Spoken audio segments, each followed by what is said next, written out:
Hello, আমি খালেদা জিয়া বলছি। স্মার্টফোনের ওপাশে ভেসে আসে চেনা কণ্ঠ। মুহূর্তেই জন্মায় বিশ্বাস, ভয়, শ্রদ্ধা কিংবা ভক্তি।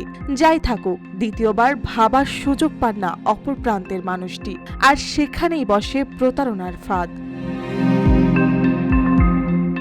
এভাবেই খালেদা জিয়ার কণ্ঠ নকল করে ১১ মাসে ২৬ কোটির বেশি টাকা হাতিয়ে নিয়েছে এক প্রতারক।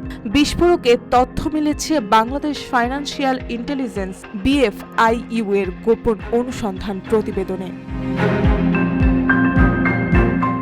সবচেয়ে বিস্ময়কর ব্যাপার, এই প্রতারণা থেমে নেই শুধু কথার খেলায়। ২০২৩ সালের নভেম্বর থেকে মাত্র ৩ মাসেই ঢাকার সিটি ব্যাংক গুলশান শাখায় ওই প্রতারকের নামে জমা পড়ে ৬,৩৭,০০,০০০ টাকা।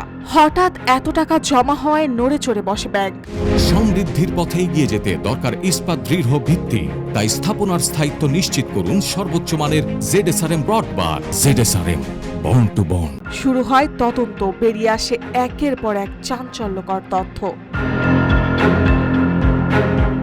এই প্রতারকের মোট ৯টি ব্যাংকের হিসাব জব্দ করে BFIU, আর ৬০টি হিসাব থেকে পাওয়া যায় ২৬,৮৪,০০,০০০ টাকার সন্ধান। অথচ আয়কর নথি বলছে তার ঘোষিত সম্পদ মাত্র ৩৪ লক্ষ টাকা।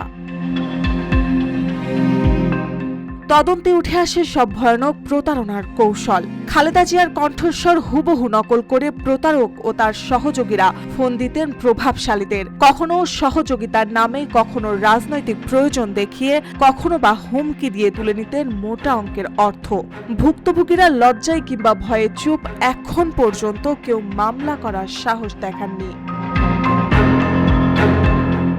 আরেক স্তরে রয়েছে এই কাহিনীর অন্ধকার অধ্যায়। প্রতারকের ব্যাংক হিসেবে নমিনি তারই ঘনিষ্ঠ আত্মীয় পুলিশের অতিরিক্ত DIG মোহাম্মদ কাইমুজ্জামান।